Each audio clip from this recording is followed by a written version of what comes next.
നമസ്കാരം. അൻവറിൽ തുടങ്ങി ഇന്നും അൻവറിൽ കുരുങ്ങിക്കിടക്കുകയാണ് നിലമ്പൂർ തെരഞ്ഞെടുപ്പ്.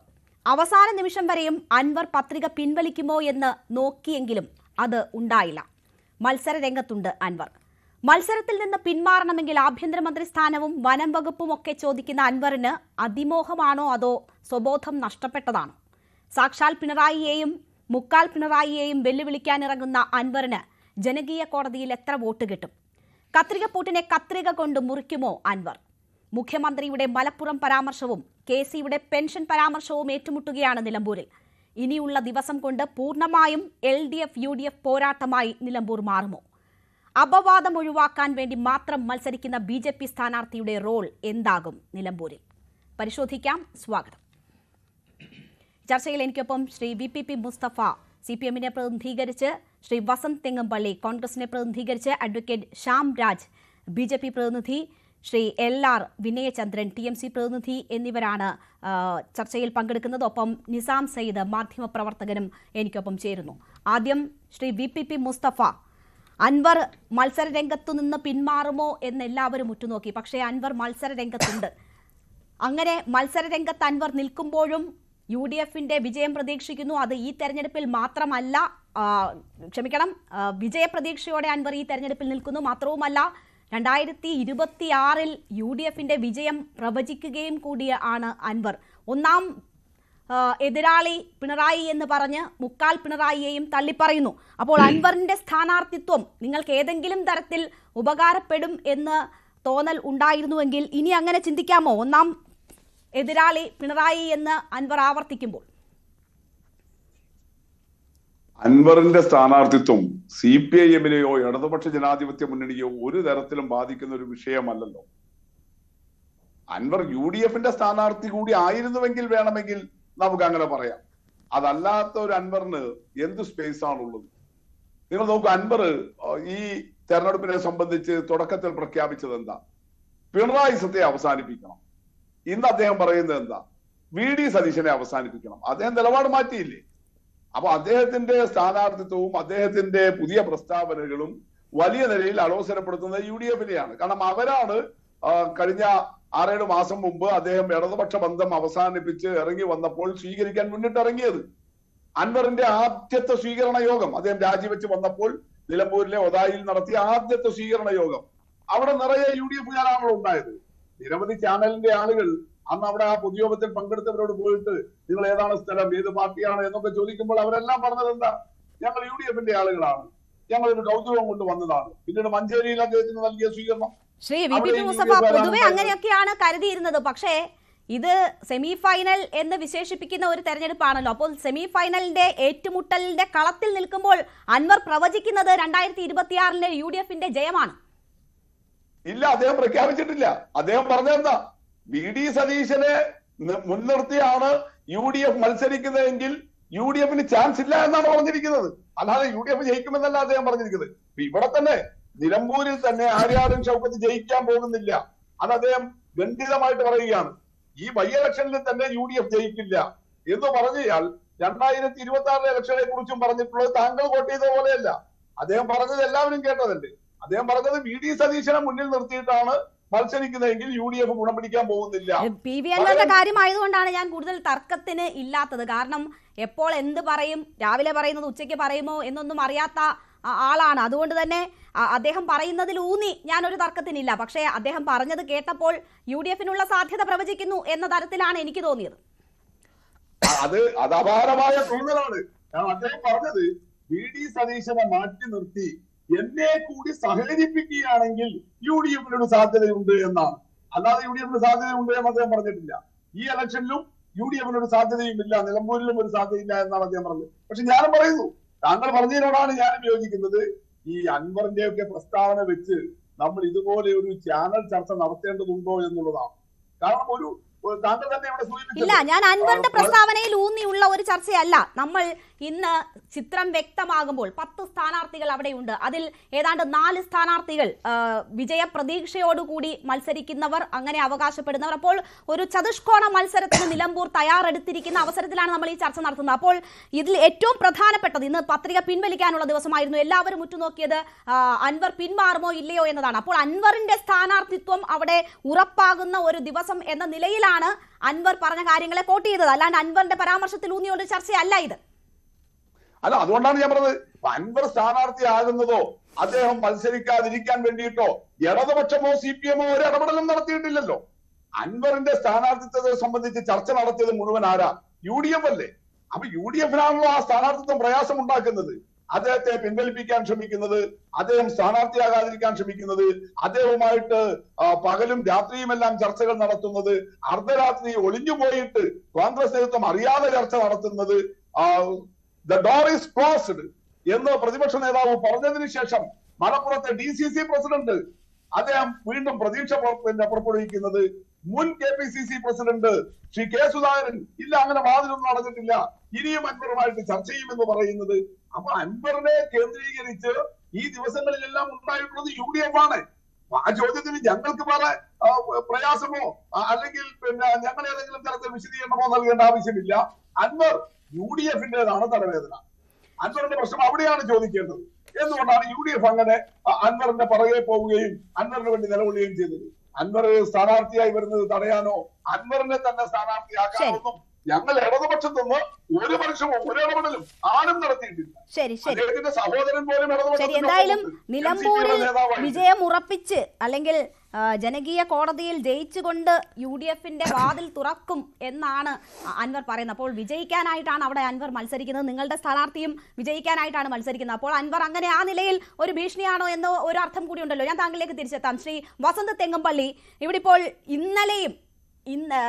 ഇന്ന് രാവിലെ മാധ്യമങ്ങളെ കാണുമ്പോൾ അൻവർ പറയുന്നത് അപ്പോഴും അദ്ദേഹത്തിന് മേൽ സമ്മർദ്ദമുണ്ട് എന്നതാണ്. അപ്പോൾ ഏറ്റവും അസ്വസ്ഥപ്പെടുത്തുന്നത് അൻവറിന്റെ സ്ഥാനാർത്ഥിത്വം UDF-നെ തന്നെയാണ് ഇപ്പോഴും എന്നതാണ് അൻവറിന്റെ വാക്കുകൾ സൂചിപ്പിക്കുന്നത്. അൻവറിന്റെ വാക്കുകൾ കോട്ട് ചെയ്തുകൊണ്ടാണ് ഞാനത് പ്രത്യേകം പറയുകയാണ്. അപ്പോൾ ഇപ്പോഴും സമ്മർദ്ദം തുടരുന്നു. ഒരു ആഭ്യന്തരമന്ത്രി സ്ഥാനവും വനം വകുപ്പും കൊടുത്താൽ നിങ്ങൾക്ക് ഒരു മുന്നണി പോരാളിയെ കിട്ടുമായിരുന്നു. ആ മുന്നണി പോരാളിയാണ് നിങ്ങൾ നിഷ്കരണം തള്ളിക്കളഞ്ഞിരിക്കുന്നത്. വസന്ത്, 2026 ജയിക്കാൻ പറ്റുമെങ്കിൽ മുഖ്യമന്ത്രി സ്ഥാനം കൂടി കൊടുത്താൽ അങ്ങനെയെങ്കിലും അൻവറെ പിടിച്ചു നിർത്തണം എന്ന അഭിപ്രായക്കാരനാണ് ഞാൻ. നോക്കൂ, ആണ്ടി വലിയ അടിക്കാരനാണെന്ന് ആര് പറഞ്ഞു? ആണ്ടി തന്നെ പറഞ്ഞു. ആ ഒരു അവസ്ഥയിലാണ് അൻവറിൻ്റെത്. അൻവർ കുറെ ഇസങ്ങൾക്കെതിരായി ഇറങ്ങി പുറപ്പെട്ട ആളാണ്. പക്ഷെ ബേസിക്കലി അൻവർ അവനവനിസത്തിന്റെ ആളാണ് എന്ന് ഈ തെരഞ്ഞെടുപ്പോടുകൂടി വ്യക്തമായിട്ടുണ്ട്. അൻവർ തുറന്നു പറഞ്ഞ അൻവർ LDF വിട്ട് LDF-ന്റെ കക്ഷി നേതാവായിരുന്നിടത്ത് നിന്ന് അത് വിട്ട് വെളിയിലേക്ക് ഇറങ്ങിവന്ന് ചില കാര്യങ്ങൾ തുറന്നു പറയുന്നു.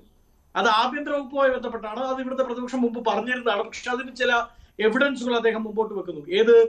ഈ പരാതിക്കാരെ വെച്ചുമാറുന്ന, പരാതിക്കാരായ സ്ത്രീകളെ വെച്ചുമാറുന്ന പോലീസ് ഉദ്യോഗസ്ഥരുമായി ബന്ധപ്പെട്ട വാർത്തകൾ വെളിയിലേക്ക് വരുന്നു. അൻവർ അന്ന് പറഞ്ഞ കാര്യങ്ങളോടും ഇന്ന് പറയുന്ന കാര്യങ്ങളോടും ഞങ്ങൾക്ക് ഐക്യമുണ്ട്. അൻവർ തുറന്നു പറഞ്ഞ രാഷ്ട്രീയത്തോട്, അദ്ദേഹം മുമ്പോട്ട് വെച്ച ചില ആരോപണങ്ങളോട്, ചില അഭിപ്രായങ്ങളോട് ഞങ്ങൾ ഇപ്പോഴും അദ്ദേഹത്തോട് ചേർന്ന് നിൽക്കുകയാണ്. പക്ഷേ ഒരു രാഷ്ട്രീയ വിദ്യാർത്ഥിയുടെ, ഒരു രാഷ്ട്രീയ കുട്ടിയുടെ LKG-യിൽ രാഷ്ട്രീയം, ഒരു വിദ്യാർത്ഥിയെ കൂട്ടിയാൽ രാഷ്ട്രീയത്തിന്റെ LKG-യിൽ പഠിക്കുന്ന ഒരു കുട്ടിയുടെ മെച്യൂരിറ്റി പോലും ഇല്ലാത്ത, ഒരു പൊളിറ്റിക്കൽ ചൈൽഡിഷ്നെസ് കാണിക്കുന്ന ഒരാളെ UDF-ൽ എന്നല്ല ഒരു മുന്നണിക്ക് മുമ്പോട്ട് കൊണ്ടുപോകാൻ സാധിക്കില്ല. അൻവറിന്റെ വിഷയം ചോദിച്ചു തുടങ്ങിയോണ്ടാണ് അതിൽ തന്നെ സ്റ്റിക്ക് ഓൺ ചെയ്യേണ്ടി വരുന്നത്. നോക്കൂ, അൻവറിനെ സംബന്ധിച്ച് അൻവറിനെ മുന്നണിയിൽ എടുക്കാനുള്ള സാധ്യതകൾ ഉണ്ടായിരുന്ന സമയത്ത് സ്വാഭാവികമായി മുന്നണി പ്രഖ്യാപിക്കുന്ന സ്ഥാനാർത്ഥി അദ്ദേഹം തള്ളിപ്പറയുന്നു. UDF-ൽ കയറേണ്ടതില്ല എന്ന് ഏറ്റവും ആദ്യം തീരുമാനിച്ച അദ്ദേഹം തന്നെയാണ് എന്നാണ് എനിക്ക് തോന്നുന്നത്. കാര്യം എന്താണോ UDF മുമ്പോട്ട് വെക്കുന്ന സജഷൻ, ആ സജഷന്റെ 4 ഇരട്ടി അപ്പുറത്തേക്ക് മുഖം തിരിഞ്ഞു നിന്നുള്ള പ്രവർത്തനങ്ങൾ കാണിച്ചിട്ട് അയ്യോ എന്നെ എടുക്കുന്നില്ലേ എന്ന് പറഞ്ഞാൽ എങ്ങനെയാണ് എടുക്കാൻ പറ്റുക? UDF ഔദ്യോഗികമായ ഒരു സ്ഥാനാർത്ഥിയെ പ്രഖ്യാപിക്കുന്നു. അത് ഞങ്ങളുടെ പ്രൊസീജിയറിലൂടെ കടന്നുപോയാണ് പ്രഖ്യാപിക്കുന്നത്. ആ സ്ഥാനാർത്ഥി അംഗീകരിക്കാൻ പറ്റില്ല, എനിക്ക് UDF-ൽ കയറണം എന്ന് പറഞ്ഞാൽ അംഗീകരിക്കാൻ പറ്റുമോ? രേണു നോക്കൂ, പണ്ടൊക്കെ ഈ ബംഗാളിൽ നിന്ന് തൊഴിലാളികളായിരുന്നു വന്നുകൊണ്ടിരുന്നത്, അല്ലെ? ഈ അന്യ ദേശ തൊഴിലാളികൾ ഇവിടെ വന്ന് പണിയെടുക്കുകയായിരുന്നു. ഇപ്പൊ ബംഗാളിൽ നിന്ന് ഒരു പാർട്ടി കൂടി വന്നിരിക്കുന്നു. ബംഗാളിൽ നിന്ന് തൊഴിലാളികൾ വന്നുകൊണ്ടിരുന്നിടത്തേക്ക് ബംഗാളിൽ നിന്ന് ഒരു പാർട്ടിയുമായി അൻവർ വന്ന് ഇവിടെ ഇതാ UDF-നെതിരെ UDF-ന് ഞങ്ങളുടെ നേതാക്കൾക്കുമെതിരെ അസഭ്യം പുലഭ്യം വിളിച്ചു പറഞ്ഞാൽ അത് കേട്ട് 2 ആഴ്ചക്കാലം മിണ്ടാതെ പ്രസ് മീറ്റ് പോലും നടത്താതെ ഫേസ്ബുക്കിൽ ഒരു കുറിപ്പ് പോലും എഴുതിയിടാതെ സ്വന്തം ഓഫീസിൽ സെക്സ് റാക്കറ്റ് അടക്കം പക്ഷേ ബംഗാളിൽ നിന്ന് പാർട്ടി വരുമ്പോഴും രാത്രി അവിടെ പോയി ചർച്ച നടത്തുന്നത് നിങ്ങളുടെ നേതാക്കളാണല്ലോ ശ്രീ വസന്ത്. ഇത് ഇപ്പോഴും ചർച്ചയുണ്ട്, സമ്മർദ്ദമുണ്ട്, നാമനിർദ്ദേശ പത്രിക പിൻവലിക്കാൻ സമ്മർദ്ദമുണ്ട് എന്ന് അൻവർ പറയുമ്പോൾ അത് പൂർണ്ണമായും അൻവറിന്റെ തള്ളു മാത്രമായി നമുക്ക് കാണാൻ പറ്റാത്തത് അങ്ങനെ ചില തെളിവുകളുടെ കൂടി അടിസ്ഥാനത്തിലാണല്ലോ. പറയാം, അതിന്റെ കൂടി ഉത്തരം പറയാം. അതായത് അൻവർ മുഖ്യമന്ത്രിയുടെ ഓഫീസുമായി ബന്ധപ്പെട്ട് പ്രത്യേകിച്ച് മുഖ്യമന്ത്രിയുടെ മനസാക്ഷി സൂക്ഷിപ്പുകാരിൽ ഒരാളായ പി ശശിക്കെതിരെ ഗുരുതര ആരോപണങ്ങൾ അയച്ചുവിട്ട് അതിനുശേഷം അത് മുഖ്യമന്ത്രിയുടെ നേരെ കൂടി എടുത്തു വെച്ച ശേഷം 3 ആഴ്ച വേണ്ടി വന്ന് മുഖ്യമന്ത്രിക്ക് ഫേസ്ബുക്കിൽ ഒരു കുറിപ്പ് എഴുതിയിടെ. അപ്പൊ അൻവറിനെ കണ്ടാൽ മുട്ടടിക്കുന്ന ആരുടെയാ? അൻവർ ഈ നാട്ടിൽ കൊള്ളത്തില്ലാത്ത എല്ലാ പുലഭ്യവും അസഭ്യവും വിളിച്ചു പറഞ്ഞിട്ടും കമാന്നൊരു അക്ഷരം അൻവറിനെതിരെ പറയാൻ പേടിച്ചിരുന്നത് ആരാണ്? ഞങ്ങളാണോ? ഞങ്ങൾക്കെതിരെ അൻവർ പറഞ്ഞ് 2ാമത്തെ ദിവസം ഞങ്ങൾ പറഞ്ഞില്ലേ ഞങ്ങൾ സ്ഥാനാർത്ഥി അംഗീകരിക്കാമെങ്കിൽ അംഗീകരിച്ചോ, ഇല്ലെങ്കിൽ അൻവർ ടാറ്റ ബൈ ബൈ എന്നാണ് ഞങ്ങൾ പറഞ്ഞത്. ഇപ്പൊ അങ്ങ് ചോദിക്കുന്ന കാര്യം അത് ശ്രീ രാഹുൽ മാങ്കൂട്ടം ക്ലിയർ ആയി പറഞ്ഞു. അദ്ദേഹം പറഞ്ഞ ആശയത്തോട്, അദ്ദേഹം പറഞ്ഞ രാഷ്ട്രീയത്തോട് ഞങ്ങൾക്ക് ചേർച്ചയുണ്ട്. ആ ചേർച്ച ഒരുമിച്ച് പോയാൽ നമുക്കത് പിണറായി സത്തിനെതിരായ വലിയ പോരാട്ടമാകും. ഇപ്പോൾ ഉള്ള പോരാട്ടം ഊർജ്ജം നൽകലാവും. അതൊക്കെ വിശദീകരിച്ചത് നമ്മൾ ചർച്ച ചെയ്തതുമാണ്. പക്ഷെ അത് ഏതെങ്കിലും തരത്തിൽ ന്യായീകരിക്കാവുന്ന കാര്യമാണോ? രാത്രിയിൽ അങ്ങനെ രഹസ്യ ചർച്ചയ്ക്ക് പോകുന്നത് അത് നേതൃത്വത്തിന്റെ അറിവില്ലാതെ എന്നൊക്കെ പറയുന്നുണ്ട് എങ്കിൽ പോലും ആവശ്യം നിങ്ങൾക്കാണ്. അൻവർ ഒപ്പം ഉണ്ടാകേണ്ടുന്ന ആവശ്യം നിങ്ങൾക്കായിരുന്നു. അൻവറിനെതിരെ ഒന്നും പറയാതെ വാതിൽ തുറന്നിട്ട് നിങ്ങൾ കാത്തിരിക്കുകയും ചെയ്തു എന്നത് യാഥാർത്ഥ്യമാണല്ലോ. ഞാൻ താങ്കളിലേക്ക് തിരിച്ചെത്താം. ശ്രീ വിനയചന്ദ്രൻ, ഇവിടെ ഇപ്പോൾ അൻവർ മത്സര രംഗത്തുണ്ടോ എന്ന് ചോദിച്ചാൽ ഉണ്ട്. പിന്മാറും എന്ന് പ്രതീക്ഷിച്ചിരുന്നു അൻവർ ആയതുകൊണ്ട്. പക്ഷേ അവസാന നിമിഷം വരെ അത് ഉണ്ടായിട്ടില്ല. പക്ഷേ പ്രചരണത്തിൽ സജീവമാകുമോ? ഇപ്പോൾ ജനകീയ കോടതിയിൽ ജയിക്കും, UDF-ന്റെ വാതിൽ തള്ളി തുറക്കുമെന്നൊക്കെ അവകാശവാദം ഉന്നയിക്കുന്നതിനപ്പുറം ഒറ്റയ്ക്ക് മത്സരിക്കുകയാണ് അദ്ദേഹം തന്നെ. നേരത്തെ പറഞ്ഞതുപോലെ ഒരു പാർട്ടിയുടെ പിന്തുണയില്ല, സ്വതന്ത്രനായി തന്നെ നിൽക്കുന്നു. അദ്ദേഹം അത് ആഗ്രഹിച്ചിരുന്നു, അതുപോലെ തന്നെ എത്തിയെങ്കിലും ഇപ്പോൾ ആ ഒരു സാഹചര്യത്തിൽ നേരത്തെ സമാഹരിച്ച വോട്ട് എന്തായാലും സമാഹരിക്കാൻ പറ്റില്ല. ഈ പറഞ്ഞ് മെഴുകി സ്വന്തം പാർട്ടിയിൽ നിന്ന് പുറത്തേക്ക് വന്ന രാജിവെക്കേണ്ടി വന്ന സാഹചര്യത്തെ പോലും മാറ്റിമറിക്കും വിധം ഇപ്പോൾ സതീശനെതിരെ യുദ്ധം എന്ന നിലയിലാക്കി വെച്ചിരിക്കുന്നു കാര്യങ്ങൾ PV അൻവർ. അപ്പോൾ എന്താണ് PV അൻവറിന്റെ നിലപാട്? എന്താണ് PV അൻവർ പറയുന്ന കാര്യങ്ങൾ? അദ്ദേഹം പറയുന്ന കാര്യങ്ങളിൽ എന്തെങ്കിലും വ്യക്തതയുണ്ടോ? രാവിലെ പറയുന്നത് അദ്ദേഹം വൈകുന്നേരം മാറ്റി പറയുന്നത്, അങ്ങനെയൊക്കെയുള്ള ഇമേജിന്റെ വന്നിട്ടുള്ള മാറ്റങ്ങളൊക്കെ നമ്മൾ കാണണം. അപ്പോൾ അൻവർ അവിടെ 2 തവണ വിജയിച്ച വ്യക്തിയാണ് എന്ന് കരുതി ഏതെങ്കിലും തരത്തിലുള്ള അത്ഭുതം ഇത്തവണ നിലമ്പൂരിൽ ഉണ്ടാകും എന്ന് പ്രതീക്ഷിക്കേണ്ടതുണ്ടോ? അത് നമുക്ക് കാത്തിരിക്കാം. അങ്ങ് പറയുന്ന ഈ വിവക്ഷകളെല്ലാം, അങ്ങ് പറയുന്ന ഈ മാധ്യമങ്ങളെടുത്ത് പ്രയോഗിക്കുന്ന തള്ള് എന്ന് പറഞ്ഞാൽ ഞാൻ ആ പദം ഉപയോഗിക്കാറില്ല, എങ്കിലും ആ പദം ഉൾപ്പെടെയുള്ളത് എത്രത്തോളമാണ് എന്ന് നമുക്ക് കാത്തിരുന്ന് കാണാം. അത് അങ്ങ് തന്നെ എൻ്റെ സ്നേഹിതൻ കൂടിയായ ശ്രീ വസന്തിനോട് ചോദിച്ചു, എന്തിന് തലവഴി മുണ്ടുമിട്ടുകൊണ്ട് ഒരു നേതാവ് അവിടെ പോയി? അപ്പോൾ അത് പ്രതിപക്ഷ നേതാവ് പറയുന്ന അതൊരു ഇള്ളക്കുട്ടിയാണ്, അവനെ ഞാൻ അടിച്ച് ശരിയാക്കുന്നുണ്ട് എന്ന് പറഞ്ഞതുകൊണ്ട് കാര്യമില്ലല്ലോ ശ്രീ വസന്ത്. അപ്പോൾ അത് എത്രത്തോളം ട്രോളായി മാറി എന്നുള്ളത് ശ്രീ വസന്തം നിരീക്ഷിക്കുന്നുണ്ടാകും. ആരുടെ ഭാഗത്തു നിന്നൊക്കെയാണ് അത് ട്രോളായി മാറുന്നത് എന്നും അങ്ങ് ഓർക്കുക. ഇവിടെ ശരിക്ക് ശ്രീ മുസ്തഫ അദ്ദേഹം ഇതിൻ്റെ കാര്യങ്ങൾ വളരെ വിശദമായി തന്നെ പറഞ്ഞു. വോട്ടിംഗ് പാറ്റേൺ എങ്ങനെയാണ് എന്നുള്ളത്.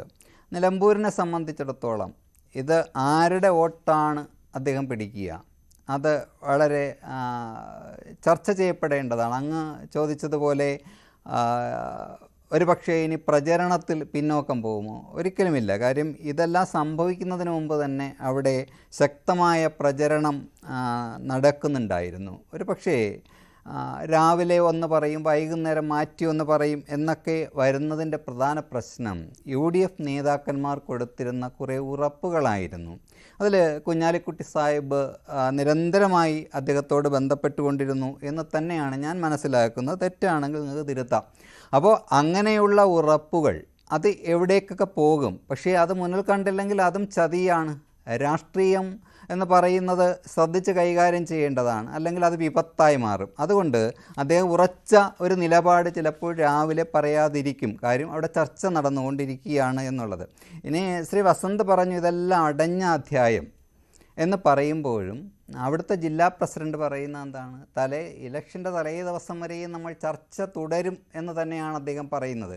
അപ്പോൾ ശ്രീ രാഹുൽ മാങ്കൂട്ടത്തിൽ മാത്രമല്ല, അവിടുത്തെ വോട്ടർമാരുടെ രീതികൾ അറിയാവുന്ന, നിലമ്പൂരിൻ്റെ സംവിധാനങ്ങൾ അറിയാവുന്ന അവിടുത്തെ ജില്ലാ പ്രസിഡന്റ്, കോൺഗ്രസിൻ്റെ ജില്ലാ പ്രസിഡന്റ് പറയുന്നുണ്ട് തലേ ദിവസം വരെയും ഞങ്ങൾ ചർച്ചകൾ തുടർന്നുകൊണ്ടേയിരിക്കുമെന്ന് പറയുന്നു. അദ്ദേഹം ചിരിച്ചുകൊണ്ടാണ് പറയുന്നത്, അദ്ദേഹത്തെ തിരുത്തിയില്ലല്ലോ ശ്രീ വസന്ത്. ഇനി ഇവിടെ ഇദ്ദേഹം ആരാ എന്നൊക്കെ ചോദിക്കുന്നുണ്ട്. ശരിക്കും നമ്മൾ ഓരോരുത്തരും ഓരോ വ്യക്തികൾക്ക് ഓരോ പേഴ്സണാലിറ്റി ഉണ്ട്, ഒരു ഇൻഡിവിജ്വൽ പേഴ്സണാലിറ്റി ഉണ്ട്. അപ്പോൾ ഇദ്ദേഹം ആരാ? എൻ്റെ കുട്ടികൾ ഇദ്ദേഹത്തെ പണ്ട് കൈകാര്യം ചെയ്തെന്നാണ് പറഞ്ഞുകൊണ്ടിരുന്നത്. അത് പാർട്ടിക്കാർ മറുപടി പറഞ്ഞോളൂ എന്ന് പറയുന്നു. ഇവരൊക്കെ ഇവിടേക്ക് എത്തിയത് എങ്ങനെയാണ്? ഈ ആളുകളുടെ പിൻബലത്തോടു കൂടിയല്ലേ ഇവരൊക്കെ ഈ നേതാക്കന്മാരായി മാറിയത്. അപ്പോൾ ഒരാളെ അടച്ചാക്ഷേപിക്കുക. 2 തവണ അദ്ദേഹം MLA ആയത് ഓട് പൊളിച്ചിട്ടല്ലല്ലോ, അവിടെയുള്ള ആളുകളുടെ വോട്ട് കിട്ടിയിട്ടാണ്.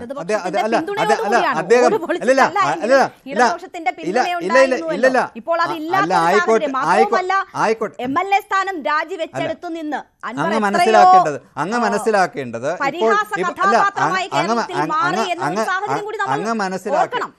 മനസ്സിലാക്കേണ്ടത് ഇടതുപക്ഷത്തിന്റെ ശക്തനായ നേതാവാണ് ഈ ചർച്ചയിൽ പാനലിസ്റ്റായിട്ട് വന്നിരിക്കുന്നത്. അദ്ദേഹത്തെ അടച്ചാക്ഷേപിക്കുന്നുണ്ടോ? ഇല്ലല്ലോ. അതാണ് നമ്മൾ മനസ്സിലാക്കേണ്ടത്. ഒരു സാമാന്യ മര്യാദ എന്ന് പറയുന്നൊരു കാര്യമുണ്ട് രാഷ്ട്രീയത്തിൽ. അപ്പോൾ അങ്ങ് പറയുമായിരിക്കും ഈ രാഷ്ട്രീയക്കാർക്ക് അതൊന്നുമില്ല എന്ന്. ഉണ്ട്. ഈ തിരഞ്ഞെടുപ്പിൽ ഇപ്പോൾ ഇവിടെ അങ്ങ് പറഞ്ഞതുപോലെ നിലമ്പൂരിൽ ചർച്ച ചെയ്യുന്നത് ശ്രീ PV അൻവറിനെ മാത്രമല്ല, അരുവിക്കര ഉപതെരഞ്ഞെടുപ്പ് നടന്നപ്പോൾ നമ്മൾ കണ്ടതാണ്. അവിടെ എല്ലാ സമയവും പ്രചരണ രംഗത്തുണ്ടായിരുന്ന ഒരാളാണ്. എന്തുമാത്രം ചർച്ചകളാണ് അവിടെ നടന്നത്. അപ്പോൾ ഒരു ഉപതെരഞ്ഞെടുപ്പ് വരുമ്പോൾ കൃത്യമായും ചർച്ചകൾ നടക്കും എന്നുള്ളതിന് സംശയമില്ല. ശക്തമായ പ്രചരണത്തിലൂടെ സാധാരണക്കാരൻ്റെ പടത്തലവനായി നിന്നുകൊണ്ട് ശ്രീ PV അൻവർ അവിടെ വിജയിച്ചു കയറുമെന്നുള്ളതിന് സംശയമൊന്നുമില്ല.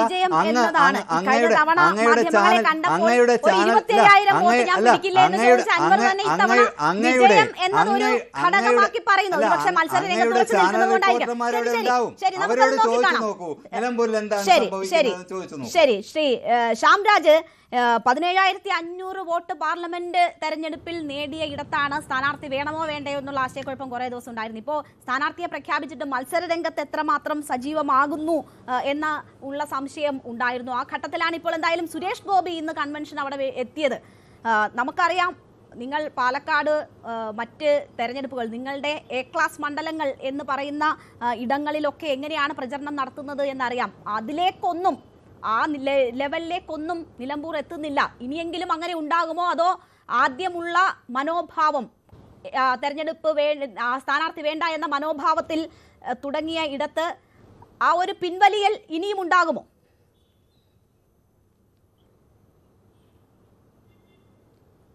രേണുക നോക്കൂ, ഒന്ന് സ്ഥാനാർത്ഥിയെ വേണ്ട എന്ന് ഞങ്ങൾ ഒരിക്കലും പറയുകയോ നിങ്ങളോട് പറയുകയോ ഞങ്ങൾക്കിടയിൽ അങ്ങനെ ഒരു തീരുമാനം ഉണ്ടാവുകയോ ചെയ്തിട്ടില്ല. എനിക്ക് എക്കോ കേൾക്കുന്നുണ്ട്. അവിടെ ഞാൻ സംസാരിക്കുന്നത് എനിക്ക് ഇവിടെ തിരിഞ്ഞു കേൾക്കുന്നു. ഞാൻ പറയട്ടെ, ചോദിച്ചേ ഉള്ളൂ ചോദ്യം, എന്നിട്ട് ഞാൻ പറയുന്നത് കേൾക്കും. അപ്പം ഞങ്ങൾക്ക് അങ്ങനത്തെ ആശയക്കുഴപ്പത്തിൻ്റെ ഒരു പ്രശ്നമൊന്നുമില്ല. ഞങ്ങളെ സംബന്ധിച്ചിടത്തോളം ഈ ജൂൺ 2-ാം തീയതി വരെ സമയം ഉണ്ടായിരുന്നല്ലോ, നോമിനേഷൻ കൊടുക്കാൻ വേണ്ടി ജൂൺ 2-ാം തീയതി വരെ സമയം ഉണ്ടായിരുന്നല്ലോ. നിങ്ങൾ നോക്കൂ, ഇന്ത്യ മഹാരാജ്യത്ത് ഏറ്റവും മികച്ച രീതിയിൽ ഇലക്ഷൻ കൈകാര്യം ചെയ്യുന്ന ഒരു പാർട്ടിയാണ് ഞങ്ങളുടേത്. എല്ലാ രീതിയിലും പലപ്പോഴും നിങ്ങൾ പോലും അത്ഭുതപ്പെടുന്ന രീതിയിൽ പുതിയ സ്ഥാനാർത്ഥികളെയും പുതിയ ആളുകളെയൊക്കെ ഞങ്ങൾ അവതരിപ്പിക്കുകയും വിജയിപ്പിക്കുകയും ഒക്കെ ചെയ്തിട്ടുണ്ട്. ഞങ്ങളെ സംബന്ധിച്ചിടത്തോളം പുതിയ ഒരു സ്ഥാനാർത്ഥിയെ കണ്ടെത്തുവാനും അതോടൊപ്പം തന്നെ നിലമ്പൂർ നിയമസഭാ മണ്ഡലത്തെക്കുറിച്ചിട്ട് പഠിക്കുവാനും ഞങ്ങൾക്കൊരു സമയം വേണമായിരുന്നു. ആ സമയം എടുത്തിട്ട് ഞങ്ങൾ പഠിച്ച് പുതിയൊരു സ്ഥാനാർത്ഥിയെ നിങ്ങൾക്ക് മുമ്പിലേക്ക് ഞങ്ങൾ അവതരിപ്പിച്ചു. ഇന്നിപ്പോൾ ഞാനുള്ളത് നിലമ്പൂരാണ്, ഇന്ന് എന്നോട് വന്നിട്ടുണ്ട്. അപ്പോൾ ഞങ്ങളുടെ മുതിർന്ന ആളുകളൊക്കെ വന്നു കുറേയധികം പേർ വന്നിരിക്കുന്നു, നാളേക്കായിട്ട് വന്നുകൊണ്ടിരിക്കുന്നു. അപ്പോൾ ഏതെങ്കിലും രീതിയിൽ ഞങ്ങൾ ഈ തിരഞ്ഞെടുപ്പിൽ നിന്ന് പിന്നോട്ടില്ല. അത്തരത്തിലുള്ള യാതൊരു വിധത്തിലുള്ള തീരുമാനങ്ങളിലേക്ക് നിങ്ങൾ എത്തേണ്ടതോ അത്തരത്തിലുള്ള വാർത്തകൾ പ്രചരിപ്പിക്കേണ്ടതോ ഇല്ല. ഇവിടെ സംഭവിച്ചിരിക്കുന്നത് ഞങ്ങൾക്ക് ഇവിടെ ഞങ്ങളുടെ 3ാം സ്ഥാനത്താണ് എന്നുണ്ടായിരുന്ന യാഥാർത്ഥ്യം അംഗീകരിച്ചുകൊണ്ട് തന്നെ ഞങ്ങൾ സ്ഥാനാർത്ഥി പ്രഖ്യാപിച്ച് കഴിഞ്ഞു. ഇനി പരമാവധി എത്രയാണ് വോട്ടുകൾ കിട്ടാൻ വേണ്ടിയിട്ട് സാധ്യതയുള്ളത്, അല്ലെങ്കിൽ ജയത്തിലോട്ട് അടുക്കാൻ വേണ്ടി എന്താണ് ചെയ്യുക, ആ രീതിയിലുള്ള പ്രവർത്തനങ്ങളൊക്കെ ആയിട്ട് തന്നെ ഞങ്ങൾ മുമ്പോട്ട് പോയിക്കൊണ്ടിരിക്കുകയാണ്. അതിലൊന്നും യാതൊരു സംശയവുമില്ല. എനിക്ക് നിങ്ങളടക്കമുള്ള മാധ്യമങ്ങളോട് പറയാൻ വേണ്ടിയിട്ടുള്ള മറ്റൊരു കാര്യമുണ്ട്. ഈ ഇലക്ഷൻ പ്രഖ്യാപിച്ച് ഇന്നേ വരെ ആയിട്ടും എന്തുകൊണ്ടാണ് നിലമ്പൂരിലെ വികസനത്തെക്കുറിച്ചിട്ട് ചർച്ച ചെയ്യാൻ വേണ്ടി പറ്റാതെ പോകുന്നത്? അത് ഞാൻ നിങ്ങളെ മാത്രമായിട്ട് കുറ്റം പറയുന്നില്ല. അതിൻ്റെ കാരണം എന്ന് പറയുന്നത് ഈ LDFും UDFും ഈ അൻവറും കൂടെ നടത്തുന്ന ഒളിച്ചുകളിയിൽ കുടുങ്ങിക്കിടക്കുകയാണ്. ദൗർഭാഗ്യവശാൽ കേരളത്തിലെ മാധ്യമങ്ങളും പിന്നെ കേരളത്തിലെ ജനങ്ങളും, പ്രത്യേകിച്ച് നിലമ്പൂരിലെ ജനങ്ങളും, ഞാനിപ്പോഴും ചോദിക്കുന്നത് എന്തുകൊണ്ടാണ് നിലമ്പൂരിലെ ഈ ഒരു വികസന മുരടിപ്പിനെ കുറിച്ചിട്ട് ചർച്ച ചെയ്യാൻ വേണ്ടിയിട്ട് പോകാത്തത്? ഇപ്പോൾ ഇവർ LDFിൻ്റെ മുദ്രാവാക്യം എന്താണ്? തുടരും. എന്ത് തുടരും? എന്താണ് തുടരാൻ പോകുന്നത്? കഴിഞ്ഞ 9 വർഷമായിട്ട് ഇവരുടെ MLA തന്നെയായിരുന്നു ഇവിടെ ഉണ്ടായിരുന്നത്. ഞാനൊരു കാര്യം പറയാം. ഈ കഴിഞ്ഞ നമ്മുടെ വയനാട്ടിലെ ഉരുൾപൊട്ടലുമായിട്ട് ബന്ധപ്പെട്ട് ഞാൻ ഈ പ്രദേശങ്ങളൊക്കെ സന്ദർശിക്കുന്ന സമയത്ത് ഇരുട്ടുകുത്തി എന്ന് പറയുന്ന ഒരു ട്രൈബൽ ഏരിയ, ആ ഇരുട്ടുകുത്തി എന്നുള്ള ട്രൈബൽ ഏരിയക്ക് പഴയ പ്രളയത്തിൽ 2018-19 സമയത്തെ പ്രളയത്തിൽ ഒലിച്ചു പോയ പാലം ഇതുവരെ നിർമ്മിക്കാൻ വേണ്ടി സാധിച്ചിട്ടില്ല. ഇന്ന് ഞാൻ നിങ്ങളോട് പറയുന്ന നിമിഷം വരേക്കും ആ ആദിവാസി ജനങ്ങൾ താമസിക്കുന്ന ഇടത്തിലോട്ട് മുളകൾ അതിലാണ് യാത്ര ചെയ്യുന്നത്. ഞാൻ പറയട്ടെ 2000 കോടിയുടെ വികസനം അത് രണ്ടാമതല്ല, നിങ്ങൾ അതാണ് ചർച്ച ചെയ്യേണ്ടത്. ഇടപെടലുകൾ ഇതൊക്കെ ചൂണ്ടിക്കാട്ടിയാണ് LDF അവിടെ വോട്ട് പിടിക്കുമെന്ന ആത്മവിശ്വാസം അവർ പ്രകടിപ്പിക്കുന്നത്. നമുക്ക് 2ാം ഘട്ടത്തിൽ അത് വിശദമായി അത് പൊള്ളയാണെന്നാണ് പറഞ്ഞത്. അത് പൊള്ളയാണെന്നാണ് ഞാൻ പറഞ്ഞിട്ടുള്ളത്. ശ്രീ നിസാം സെയ്ദ്, ഇവിടെ ഇപ്പോൾ അൻവർ ഫാക്ടർ അത് നിലമ്പൂരിൽ ഒരു പ്രധാനപ്പെട്ട ഘടകമാണ്. അൻവർ പിടിക്കുന്ന വോട്ട് ആരെ തോൽപ്പിക്കും എന്നതൊരു ഘടകമാണ്. ഒപ്പം തന്നെ ഈ പടിപടിയായി വോട്ട് ഉയർത്തിയ അൻവർ ഏറ്റവും അവസാനം 81,227 വോട്ട് നിലമ്പൂരിൽ പിടിച്ചിട്ടുണ്ട്. പക്ഷേ ഇന്നത്തെ അൻവറിന് സ്വന്തം നിലയിൽ അവിടെ എത്ര വരെ പോകാൻ പറ്റും? അത് ആർക്കായിരിക്കും ഭീഷണി ഉണ്ടാക്കുന്നത് എന്നതാണ് ഈ തെരഞ്ഞെടുപ്പിന്റെ ഏറ്റവും വലിയ കൗതുകം എന്ന് തോന്നുന്നു. സാധ്യതകൾ താങ്കൾ എങ്ങനെയാണ് കാണുന്നത്? അൻവർ കഴിഞ്ഞ തെരഞ്ഞെടുപ്പിൽ ഏതാണ്ട് 71,000 വോട്ടുകളാണ് പിടിച്ചത്. 81,000 വോട്ടുകളാണ് പിടിച്ചത്. UDF 78,000 വോട്ട് പിടിച്ചു. ഏതാണ്ട് 2,700 വോട്ടിന്റെ വ്യത്യാസത്തിലാണ് അൻവർ വിജയിച്ചത്. ഈ UDF പിടിച്ച 78,000 വോട്ടിൽ കൃത്യമായും അൻവർ വിരുദ്ധ വോട്ടുകളായിരുന്നു. 100% അൻവർ വിരുദ്ധ വോട്ടുകളായിരുന്നു എന്നുള്ളത് ഒരു യാഥാർത്ഥ്യമാണ്. അതുകൊണ്ട് തന്നെ അതിൽ നിന്നും അൻവറിന് എന്തെങ്കിലും വോട്ടുകൾ നേടാനുള്ള സാധ്യത വളരെ കുറവാണ്. പിന്നെ ഈ അൻവർ പിടിച്ച വോട്ടുകളിൽ 81,000 വോട്ടുകളിൽ എത്ര വോട്ടുകൾ അൻവറിന് നേടാൻ കഴിയും എന്നുള്ളതാണ് പ്രധാനപ്പെട്ട ചോദ്യം. അതുപോലെ തന്നെ UDF പിടിച്ച 78,000 വോട്ടിൽ നിന്ന് സ്വരാജിന് വോട്ടുകൾ കവരാൻ കഴിയുമോ എന്നുള്ളതും നമ്മൾ ഉറ്റുനോക്കുന്നു. ഈ സാധ്യതകളെല്ലാം പരിശോധിക്കുമ്പോൾ തെരഞ്ഞെടുപ്പ് രംഗത്ത് അൻവറിന്റെ പ്രസക്തി ഓരോ ദിവസവും കുറഞ്ഞു വരും എന്നുള്ളത് തന്നെയാണ് എൻ്റെ ഒരു വിശകലനം. ഞാൻ കഴിഞ്ഞ ദിവസങ്ങളിൽ നിലമ്പൂർ സന്ദർശിച്ചിരുന്നു. നിലമ്പൂരിൽ അൻവർ ഈ പറയുന്ന ഒരു വലിയ മത്സരത്തിന്റെ പ്രതീതി ഉണ്ടാക്കുന്നു എന്നുള്ള ഒരു ധാരണ അവിടെ കൃത്യമായ രാഷ്ട്രീയ മത്സരം നടക്കും. ഈ തെരഞ്ഞെടുപ്പിന്റെ പ്രത്യേകത നമുക്കെല്ലാം മനസ്സിലാക്കേണ്ടതുപോലെ ഈ തെരഞ്ഞെടുപ്പ് 9 മാസത്തേക്കുള്ള ഒരു MLA തെരഞ്ഞെടുക്കാനുള്ള മത്സരമല്ല. ഈ തെരഞ്ഞെടുപ്പിൽ കൊണ്ട് കേരളത്തിലെ രാഷ്ട്രീയ ശാക്തിക ബലങ്ങളിൽ എന്തെങ്കിലും മാറ്റവും ഉണ്ടാകില്ല. ഈ തെരഞ്ഞെടുപ്പിന്റെ പ്രത്യേകത ഇനി വരാൻ പോകുന്ന 2026 അസംബ്ലി തെരഞ്ഞെടുപ്പിന്റെ കേരളത്തിൽ നിലവിലിരിക്കുന്ന രാഷ്ട്രീയ കാലാവസ്ഥ എന്താണ് എന്ന് നമുക്ക് മനസ്സിലാക്കാൻ കഴിയുന്ന ഫലം ഉണ്ടാകും എന്നുള്ളതാണ്. ആ ഒരു ഫലത്തിലേക്ക് വരുമ്പോൾ മറ്റ് ഘടകങ്ങളൊക്കെ അപ്രസക്തമാകും. ഇപ്പോൾ കൃത്യമായും 2 മുന്നണികളും അവരുടെ രാഷ്ട്രീയ മത്സരമാക്കി അതിനെ മാറ്റിയിരിക്കുന്നു. BJP മത്സര രംഗത്ത് വളരെ അവര് യാതൊരു ആത്മവിശ്വാസമില്ല, യാതൊരു താല്പര്യവുമില്ലാതെ വളരെ നിസ്സംഗരായ ഒരു മത്സരത്തിലേക്ക് വന്നു. അവർക്ക് 2016 BDJS മത്സരിച്ചപ്പോൾ 13,000 വോട്ട് ലഭിച്ചിരുന്നു. അത് കുറഞ്ഞ് കഴിഞ്ഞ തെരഞ്ഞെടുപ്പ് ആയപ്പോഴേക്കും BJP മത്സരിച്ചപ്പോൾ 8,500 ആയി. 3,600 വോട്ടുകളുടെ കുറവുണ്ടായി. ആ വോട്ടുകൾ തന്നെ കുറയുന്ന ഒരു സാഹചര്യമാണ് ഇപ്പോൾ നിലമ്പൂരിലുള്ളത്. ഇതിന് നിലമ്പൂരിലെ മത്സരം കൃത്യമായി രാഷ്ട്രീയ മത്സരമാകുമ്പോൾ കേരളത്തിൽ നിലവിലിരിക്കുന്ന രാഷ്ട്രീയ സാഹചര്യങ്ങൾ അത് ഭരണവിരുദ്ധ വികാരമുണ്ടോ, ഭരണവിരുദ്ധ വികാരത്തിന്റെ തോത് എന്താണ്, അൻവർ പിടിക്കുന്ന വോട്ടുകൾ ആരുടേതായിരിക്കും എന്നുള്ളതാണ്. ഇപ്പോൾ അൻവർ അവിടെ ശ്രമിച്ചുകൊണ്ടിരിക്കുന്നത് അൻവറിനെ നമുക്കറിയാം, നമുക്കങ്ങനെ യുക്തിഭദ്രമായി വിലയിരുത്താൻ കഴിയുന്ന ഒരു നേതാവല്ല അൻവർ. അൻവർ നമ്മൾ സാധാരണ രാഷ്ട്രീയ നേതാക്കന്മാരെ പോലെ ദീർഘകാല പദ്ധതികളോ ദീർഘകാല സ്ട്രാറ്റജിയോ ഒന്നും വെച്ച് പ്രവർത്തിക്കുന്നവരല്ല. അദ്ദേഹം വളരെ വൈകാരികമായി, ഒട്ടും വിചാരപരമല്ലാതെ വൈകാരികമായി പ്രതികരിക്കുന്ന ഒരാളാണ്. ഇപ്പോൾ അദ്ദേഹത്തിന്റെ മുഖ്യ ശത്രു UDF ആണ് എന്നുള്ളത് നമുക്കറിയാം.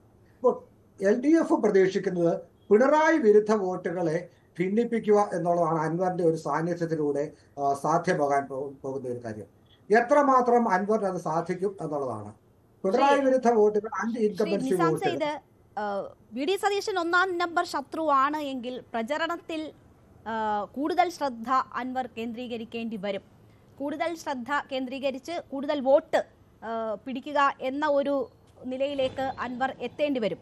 ഇപ്പോഴും വിലപേശലുകൾ നടക്കുന്നു അൻവറുമായി ബന്ധപ്പെട്ട് എന്നാണ് മനസ്സിലാക്കുന്നത്. അപ്പോൾ അങ്ങനെയുള്ള വിലപേശലുകൾ തുടരുമോ അൻവർ? ഒരു പക്ഷേ ഈ മത്സര രംഗത്തുണ്ട് എങ്കിൽ പോലും പ്രചരണത്തിൽ ഉളപ്പി സ്വന്തം ഭാവി അല്ലെങ്കിൽ നാണക്കേട് എന്നത് അൻവറിനെ സംബന്ധിച്ചൊരു വിഷയമാണോ എന്ന് എനിക്കറിയില്ല.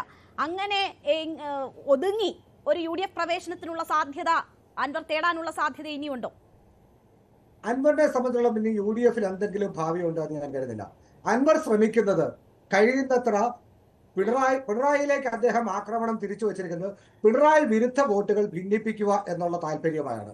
കഴിയുന്നത്ര പിണറായി വിരുദ്ധ വോട്ടുകൾ ഭിന്നിപ്പിക്കുമ്പോൾ അത് UDFന്റെ സാധ്യതയെ മങ്ങലേൽപ്പിക്കും. അങ്ങനെ തന്റെ പ്രസക്തി കൊണ്ട് UDF പരാജയപ്പെടും എന്ന് വരുത്തി തീർക്കുക എന്നുള്ളതാണ് അൻവറിന്റെ ഗെയിം പ്ലാൻ. പക്ഷേ VD സതീശന് ഇതിൻ്റെ അത് കൃത്യമായ രാഷ്ട്രീയം കാണുന്നുണ്ടെന്നുള്ള ഒരു വിശ്വാസമാണ് എനിക്കുള്ളത്. കാരണം ഈ തെരഞ്ഞെടുപ്പിന്റെ ഫലം അൻവറിനെ കൂട്ടി നിർത്തി ഈ തെരഞ്ഞെടുപ്പിൽ UDF വിജയിച്ചാൽ ആ വിജയത്തിന്റെ മുഴുവൻ ക്രെഡിറ്റും അൻവർ കൊണ്ടുപോകും. LDFും ഈ പരാജയമുണ്ടായാൽ അത് അൻവർ കാരണമാണ്, ഞങ്ങളുടെ MLA വിട്ടുപോയി അപ്പുറത്ത് ചെന്നുകൊണ്ടാണ്, അല്ലാതെ രാഷ്ട്രീയ കാരണങ്ങളല്ല, ഭരണവിരുദ്ധ വികാരം കൊണ്ടല്ല ഞങ്ങൾ തോറ്റുപോയത് എന്ന് വരുത്താനായിരിക്കും LDFും ശ്രമിക്കുന്നത്. അതുകൊണ്ട് വിജയത്തിന്റെ അവകാശവാദം, വിജയത്തിന്റെ ക്രെഡിറ്റ് പൂർണ്ണമായും ഏതാണ്ട് അൻവറിന്റെ മേൽ കെട്ടിവെൽക്കപ്പെടും.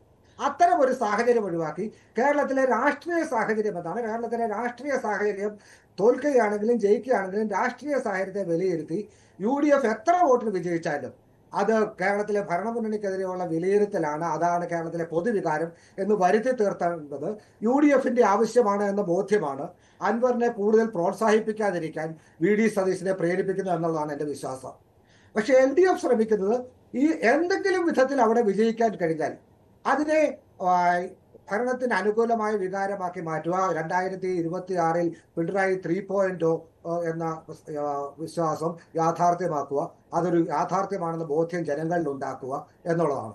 പക്ഷേ UDFനെ സംബന്ധിച്ചിടത്തോളം തങ്ങളുടെ രാഷ്ട്രീയ വോട്ടുകൾ കൊണ്ട് തങ്ങൾക്ക് ജയിക്കാൻ കഴിയും എന്ന് വിശ്വസിപ്പിക്കേണ്ടത് ഈ തെരഞ്ഞെടുപ്പിന്റെ പ്രസക്തിയെ വർദ്ധിപ്പിക്കേണ്ട കാര്യമാണ്. ഈ തെരഞ്ഞെടുപ്പിന്റെ പ്രസക്തി 2026 തെരഞ്ഞെടുപ്പിന്റെ ട്രെൻഡ് സെറ്റർ ആയതുകൊണ്ട് തങ്ങളുടെ വോട്ടുകൾ കൊണ്ട് മാത്രം വിജയിക്കണം എന്നുള്ളതാണ് UDFന്റെ രാഷ്ട്രീയ തന്ത്രം. ആ രാഷ്ട്രീയ തന്ത്രത്തിന് വേണ്ടി അൻവറിനെ ഇനി അവർ പ്രോത്സാഹിപ്പിക്കാൻ ശ്രമിക്കും എന്ന് ഞാൻ കരുതുന്നില്ല. നിലമ്പൂരിൽ തെരഞ്ഞെടുപ്പ് മുന്നോട്ട് പോകുന്നതനുസരിച്ച് അൻവർ അപ്രസക്തനാകും. തീർച്ചയായും അൻവർ അപ്രസക്തനാകുമോ? കൂടുതൽ രാഷ്ട്രീയ വിഷയങ്ങൾ സംസ്ഥാനത്തിന്റെ അവിടുത്തെ നിലമ്പൂരിലെ തന്നെ ജനങ്ങളുടെ സാഹചര്യങ്ങളുമായി ബന്ധപ്പെട്ട വിഷയങ്ങൾ, വികസന വിഷയങ്ങൾ ചർച്ചയാകുമോ? LDF UDF പോരായി നിലമ്പൂരിലെ തെരഞ്ഞെടുപ്പ് മാറുമോ എന്നത് നമുക്ക് ചർച്ച ചെയ്യാം ഇടവേളയ്ക്ക് ശേഷം.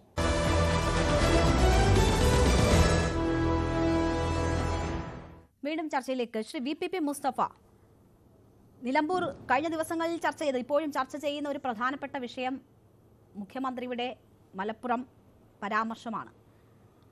അത് വലിയ രീതിയിൽ പ്രയോജനപ്പെടുത്താനാണ് UDF കേന്ദ്രങ്ങൾ ശ്രമിക്കുന്നത്. നമുക്കറിയാം 45% ഹിന്ദു വോട്ടുകൾ ഉള്ള മണ്ഡലമാണ് എങ്കിലും 43% മുസ്ലിം വോട്ടും അവിടെയുണ്ട്. അത് വളരെ പ്രധാനപ്പെട്ടതാണ്. ഇന്ന് നമ്മൾ ഈ ചർച്ചയ്ക്ക് കയറുന്നിടം വരെയും പെരുന്നാളിൻ്റെ അവധി നിഷേധിച്ചു, നാളത്തെ അവധി നിഷേധിച്ചതുമായി ബന്ധപ്പെട്ട് വലിയ വിമർശനം ഉയരുന്നുണ്ടായിരുന്നു.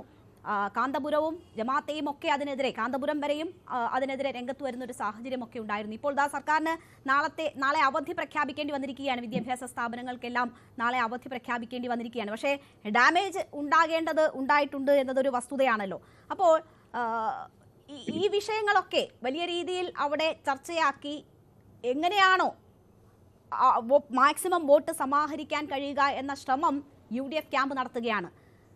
എണ്ണയിട്ട യന്ത്രം പോലെ എന്ന് പറയുന്ന ഇത് സാധാരണ LDF ക്യാമ്പിനെ കുറിച്ചാണ് എങ്കിൽ നമ്മൾ മറ്റ് പല ഉപതെരഞ്ഞെടുപ്പുകളിലും കണ്ടതുപോലെ ഇവിടെ UDF ക്യാമ്പ് ആത്മാർത്ഥമായ ശ്രമമാണ്, ഞങ്ങൾ ഒരേ സ്വരത്തിലാണ്, ഒരേ നിലപാടിലാണ് എന്ന് വരുത്താനുള്ള ശ്രമവും അവരുടെ ഭാഗത്തു നിന്നും ഉണ്ടാകുന്നുണ്ട്. അപ്പോൾ ഈ വിഷയങ്ങൾ ചർച്ചയാകുന്ന സാഹചര്യം എങ്ങനെ നിലമ്പൂരിനെ സ്വാധീനിക്കുമെന്നാണ് നിങ്ങൾ കരുതുന്നത്? വികസനത്തിലൂന്നി, സർക്കാരിൻ്റെ പ്രവർത്തനത്തിലൂന്നി വോട്ട് പിടിക്കും എന്ന നിങ്ങൾ ശഠിക്കുമ്പോൾ അതിലേക്കൊന്നും ചർച്ച പോകാതെ ഈ വിവാദ വിഷയങ്ങളിൽ ഇങ്ങനെ കൊരുത്തിയിടുകയാണ് നിലമ്പൂരിനെ. ഇടതുപക്ഷം താങ്കൾ സൂചിപ്പിച്ചതുപോലെ രേണു, കൃത്യമായിട്ടും വികസനത്തിന്റെ രാഷ്ട്രീയമാണ് ചർച്ച ചെയ്തത്. കാരണം ഞങ്ങൾക്കത് അത്രയും പ്രധാനപ്പെട്ട ഒരു വിഷയമാണ്. കേരളത്തെ തന്നെ ഒരു പുതിയ കേരളമായി വികസിപ്പിക്കാനുള്ള വലിയ തീവ്രമായ ശ്രമത്തിലാണ് പിണറായി വിജയൻ സർക്കാർ ഏർപ്പെട്ടിട്ടുള്ളത്. അതിന്റെ ഭാഗമായി ഒരു ഭാഗത്ത് സാമൂഹ്യ നീതി ഉറപ്പുവരുത്തിക്കൊണ്ട് അടിസ്ഥാന ജനവിഭാഗങ്ങൾക്കുള്ള ക്ഷേമ പ്രവർത്തനങ്ങൾ വിപുലപ്പെടുത്തുക, മറുഭാഗത്ത് എല്ലാ മേഖലയിലുമുള്ള സർവതോന്മുഖമായ ഇൻഫ്രാസ്ട്രക്ചർ ഡെവലപ്മെന്റ്. ഈ നിലയിൽ രണ്ട് പാതയിലൂടെ കേരളത്തിന്റെ സമഗ്ര വികസനം. അതുകൊണ്ട് ഞങ്ങൾക്ക് നല്ല ധൈര്യത്തോടുകൂടി, നല്ല വിശ്വാസത്തോടുകൂടി വികസനത്തിന്റെ രാഷ്ട്രീയമാണ് ഞങ്ങൾ ചർച്ച ചെയ്യുന്നത്. എന്നാൽ താങ്കൾ സൂചിപ്പിച്ചതുപോലെ UDF പറയുന്നത് എന്താ? ഇവിടെ ഭരണവിരുദ്ധ വികാരമുണ്ട് എന്ന് പറയുന്നവർ സ്വാഭാവികമായിട്ടും ശ്രമിക്കേണ്ടത് ഗവൺമെന്റിന്റെ വികസന പ്രവർത്തനങ്ങളെ കുറിച്ച് പറയാനല്ലേ. എന്നാൽ UDF കൊണ്ടുപോകാൻ ശ്രമിച്ചിട്ടുള്ള വിഷയം എന്താ?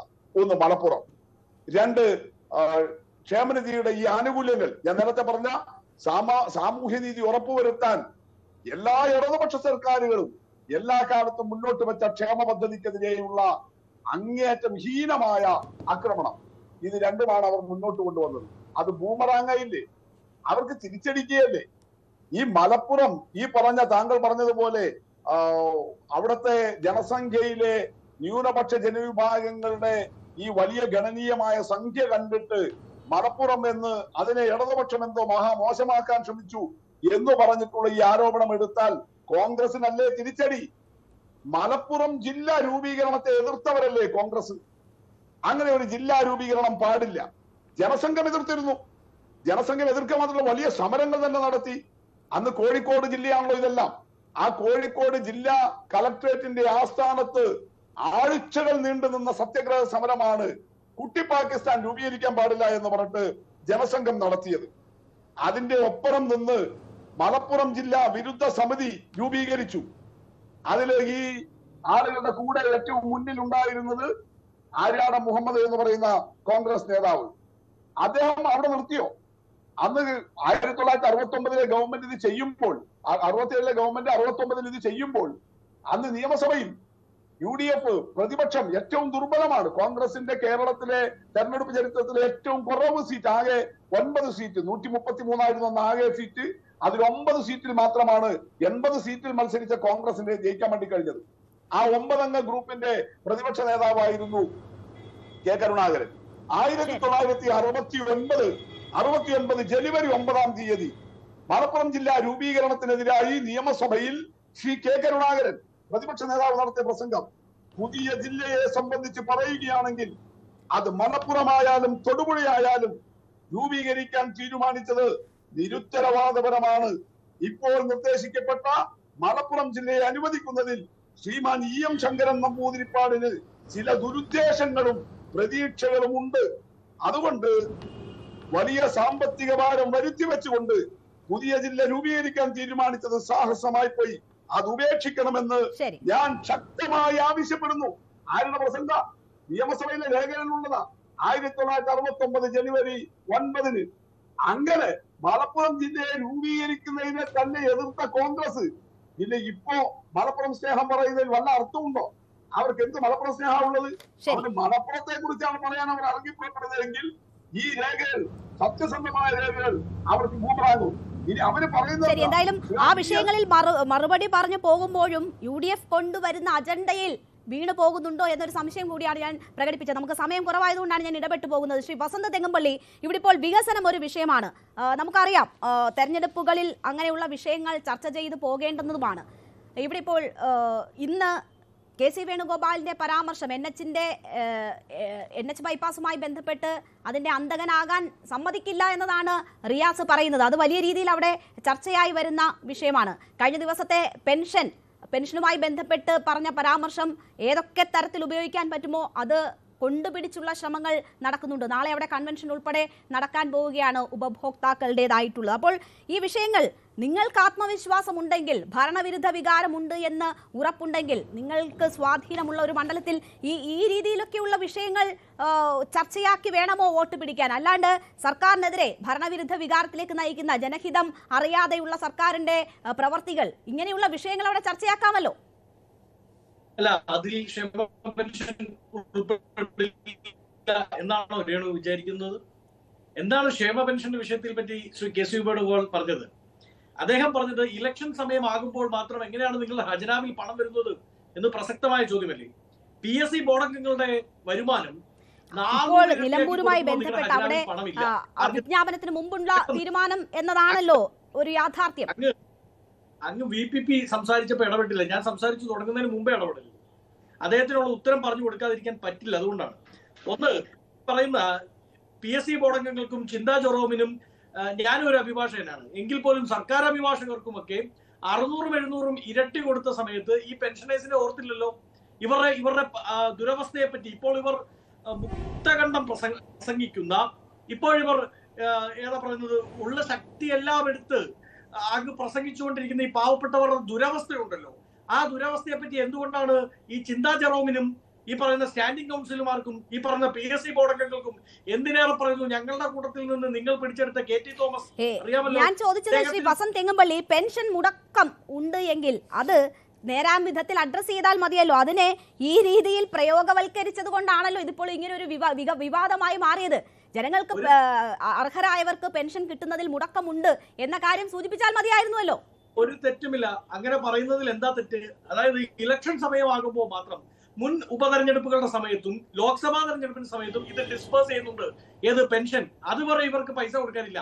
രണ്ടാമതൊരു കാര്യം രേണു മനസ്സിലാക്കണം, ആരായി പെൻഷൻ വീട്ടിൽ കൊണ്ടുപോയി കൊടുക്കുന്നത്? 43,000-ലധികം പെൻഷൻ സ്വീകരിക്കുന്ന, ക്ഷേമ പെൻഷൻ സ്വീകരിക്കുന്നവർ നിലമ്പൂർ മണ്ഡലത്തിൽ ഉണ്ട് എന്നാണ് കരുതപ്പെടുന്നത്.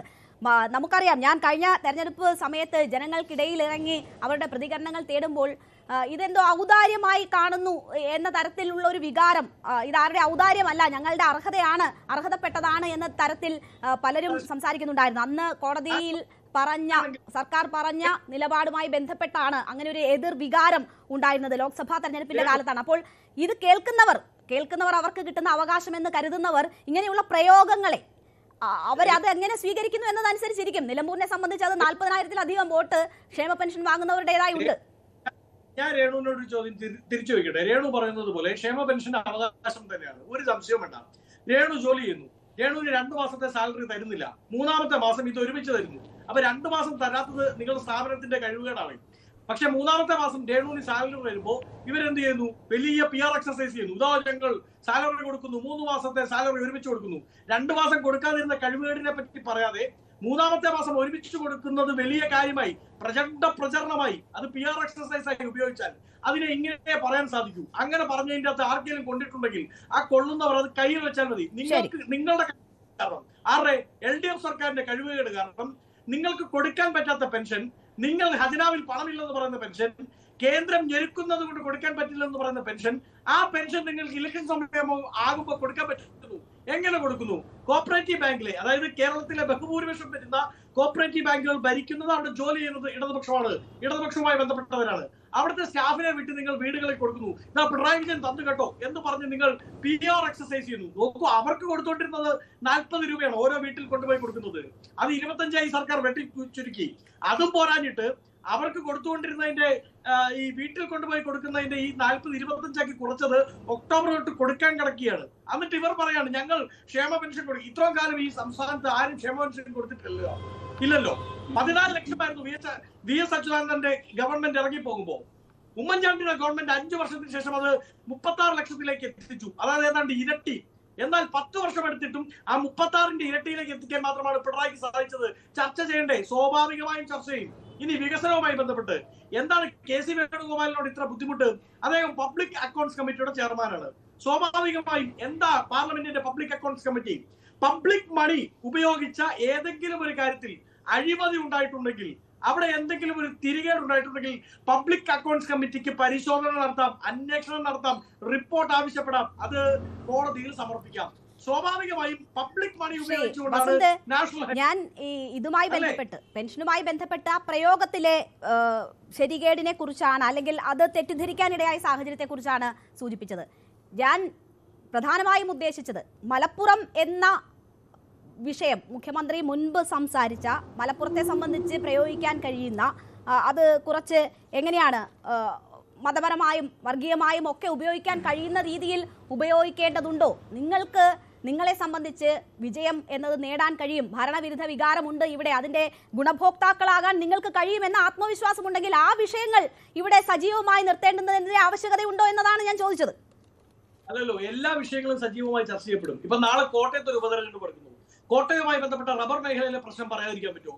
അല്ല, ജനറൽ ആയിട്ട് സർക്കാരിനെതിരായിട്ടുള്ള കാര്യങ്ങൾ മാത്രം പറഞ്ഞാൽ മതി എന്നാണോ? അല്ല, ആ ജില്ലയുമായി ബന്ധപ്പെട്ടൊരു ആരോപണം ഉണ്ടായിട്ടുണ്ടെങ്കിൽ അത് പറയും. നോക്കൂ, മലപ്പുറവുമായി ബന്ധപ്പെട്ട് പറയാൻ കൊള്ളത്തില്ലാത്ത അസഭ്യം പറഞ്ഞ് മലപ്പുറത്ത് നിന്ന് പോയ ഒരു നേതാവിനെ പിറ്റേ ദിവസം ഇല വിരിച്ച് സദ്യ കൊടുത്തില്ലേ മുഖ്യമന്ത്രി? എന്താ നിങ്ങൾക്ക് അതിൻ്റെ അകത്ത് നിലപാട്? ചോദിക്കട്ടെ.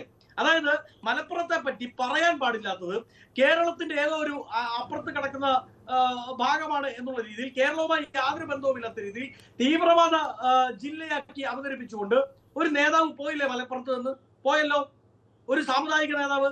ആ സാമുദായിക നേതാവിന് പിറ്റേ ദിവസം ഇലവിരിച്ച് സദ്യ കൊടുത്ത് കൈയടിച്ച് പ്രഘോഷിച്ച് വിട്ടതാരാ? മുഖ്യമന്ത്രി പിണറായി വിജയനല്ലേ? അപ്പൊ അതും പറയും. നാഷണൽ ഹൈവേയിൽ ഫ്ലെക്സ് വെച്ചവരെ ഫെവിക്വിക് ഒട്ടിക്കാൻ പോലും അത് തകർന്നപ്പോ കണ്ടില്ല. ശരി, എന്തായാലും കോടിയേരി മുതൽ കടകംപള്ളി വരെ ഉള്ളവർ ഉപയോഗിച്ച വാക്കുകൾ എണ്ണി പറഞ്ഞ് വി.ഡി. സതീശൻ മാധ്യമങ്ങളെ കാണുന്നതും കണ്ടു. അങ്ങനെയാണോ വേണ്ടിയിരുന്നത് എന്നതായിരുന്നു എന്റെ ചോദ്യം. ഞാൻ താങ്കളിലേക്ക് തിരിച്ചെത്താം. ശ്രീ ശ്യാം, ഇവിടെ ബി.ജെ.പിയെ സംബന്ധിച്ച് 3ാം സ്ഥാനം എന്നത് കേരളത്തിൽ നിങ്ങൾക്ക് ഉള്ള, അല്ലെങ്കിൽ മത്സരിക്കുന്ന ഇടങ്ങളിൽ നിങ്ങൾ കൈവശം വെച്ചിരിക്കുന്ന ഒരു സ്ഥാനമാണ്. നിലമ്പൂരിന്റെ സാഹചര്യത്തിലും അങ്ങനെയായിരുന്നു. പക്ഷേ അൻവർ മത്സര രംഗത്തിറങ്ങുമ്പോൾ അവിടെ നിന്ന് പിന്നോട്ട് പോകേണ്ടി വരുന്ന ഒരു സാഹചര്യം ബി.ജെ.പിയെ സംബന്ധിച്ചുണ്ടാകുമോ? മൊത്തത്തിൽ തണുത്ത മട്ടിലുള്ള നിങ്ങളുടെ പ്രചരണ പ്രവർത്തനങ്ങളും അങ്ങനെ ഒരു ആശങ്ക ഉണ്ടാക്കുന്നുണ്ട്. അങ്ങനെയാണെങ്കിൽ പുതിയ അധ്യക്ഷനൊക്കെ അത് വളരെ വലിയ തിരിച്ചടിയായി മാറില്ലേ?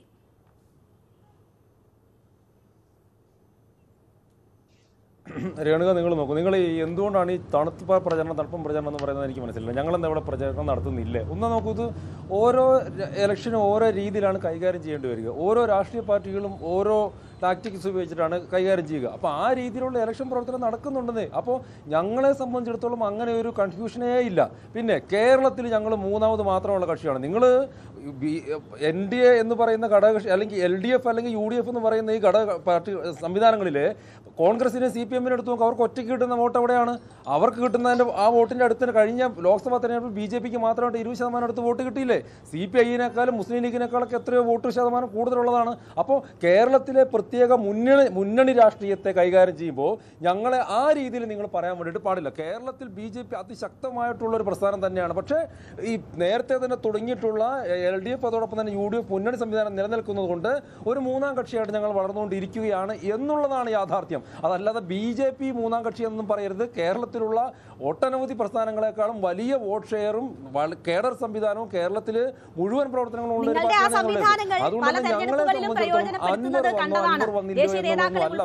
അണിനിരത്തിയുള്ള പ്രചരണങ്ങൾ കാണുന്നതാണ്. ആ നിലയിലേക്ക് പോകുമോ എന്നതാണ് ഇവിടെ നിങ്ങൾ കഴിഞ്ഞ തവണ വന്നപ്പോൾ താങ്കൾ വികസനം എന്ന ഒരു വിഷയം ഉൾപ്പെടെ ചൂണ്ടിക്കാണിച്ചിരുന്നു. മലപ്പുറത്തെ സംബന്ധിച്ച് കൂരിയാടുണ്ടായ സംഭവം ഒരു വിഷയമാണ്. അപ്പോൾ വികസനത്തെ കുറിച്ച് ചർച്ച ചെയ്യുമ്പോൾ അതൊക്കെ വളരെ പ്രധാനപ്പെട്ട വിഷയമായി അവിടെ ചർച്ചയ്ക്ക് വരും. അതെ, അല്ല വരട്ടെന്നേ, എല്ലാ വിഷയങ്ങളും വരട്ടെ. കൂരിയാടുണ്ടായ സംഭവം ഉൾപ്പെടെ പറയണം. കൂരിയാടുണ്ടായത് എന്തൊക്കെയായിരുന്നു അതിനെക്കുറിച്ചിട്ട് വീണ്ടും ഞാൻ സംസാരിക്കണോ? ഇവിടെ മുഹമ്മദ് റിയാസ് ഇപ്പോഴല്ലേ സംഭവിച്ചത്. ഈ കൂരിയാട് വന്നിട്ട് കേരളത്തിലെ ജനങ്ങൾക്ക് മനസ്സിലായിട്ടുള്ള ഒരു കാര്യം, നാഷണൽ ഹൈവേ കേന്ദ്ര സർക്കാരാണ് നിർമ്മിക്കുന്നതെന്ന് മനസ്സിലായി. അതുവരെ എടുത്തുകൊണ്ട് ഇതിൻ്റെ ക്രെഡിറ്റ് മൊത്തം എടുത്തുകൊണ്ടിരുന്ന ഈ റിയാസിനും LDF തമ്മിൽ ആയിരുന്നില്ലേ? അപ്പോൾ എല്ലാ വിഷയങ്ങളും ചർച്ച ചെയ്യണം. ഞങ്ങൾ അതിനകത്ത് ഓടി ഒളിക്കുന്നൊന്നുമില്ല. ആ വിഷയം നടന്ന സമയത്ത് ഉൾപ്പെടെ ഞങ്ങൾ ചർച്ച ചെയ്താണ് ഒരു വിഷയത്തിൽ നിന്ന് ഞങ്ങൾ ഓടി ഒളിക്കുന്നില്ല. ഞങ്ങളെ കൊണ്ട് ഒരു കാര്യം കൊണ്ട് പറയട്ടെ, പറഞ്ഞു തീർക്കല്ലേ. ഇവിടെ ഈ UDF എന്താണ് ചോദിക്കുന്നത്? ഞങ്ങൾക്ക് വികസനം വേണം, ഒരു മാറ്റം വേണം. നോക്കൂ, 35 വർഷം അവരുടെ കയ്യിലിരുന്ന മണ്ഡലമാണെന്ന്, ഒരു മന്ത്രി അടക്കം അവരുടെ കയ്യിൽ ഉണ്ടായിരുന്ന മണ്ഡലമാണെന്ന്. അവരിനി വന്നിട്ട് ഈ 35 വർഷം കയ്യിലിരുന്ന മണ്ഡലത്തിൽ കൊണ്ടുവരാൻ പറ്റാത്ത എന്ത് വികസനമാണ് 6-7 മാസത്തേക്ക് ഇവർ കൊണ്ടുവരാൻ വേണ്ടി പോകുന്നത്? ഇനി തിരിച്ച് LDFന്റെ കാര്യത്തിലോട്ട് വരാം. 9 വർഷമായിട്ട് കയ്യിലിരിക്കുന്ന മണ്ഡലമാണ്. ആ 9 വർഷത്തിനകത്ത് കൊണ്ടുവരാൻ പറ്റാത്ത മാറ്റമാണ് ഇവർ 9 മാസം കൊണ്ട് കൊണ്ടുവരാൻ വേണ്ടി പോകുന്നത്. അപ്പോൾ നിലമ്പൂരിലെ ജനതയെ ഇവർ പറ്റിക്കുന്നതാണ്, നിലമ്പൂരിലെ അല്ല കേരളത്തിലെ ജനങ്ങളെ മുഴുവൻ പറ്റിക്കുന്നതാണ്. ആ രാഷ്ട്രീയമാണ് ഞങ്ങൾ കേരളത്തിലെ ജനങ്ങൾക്ക് മുമ്പിലോട്ട് വെക്കുന്നത്.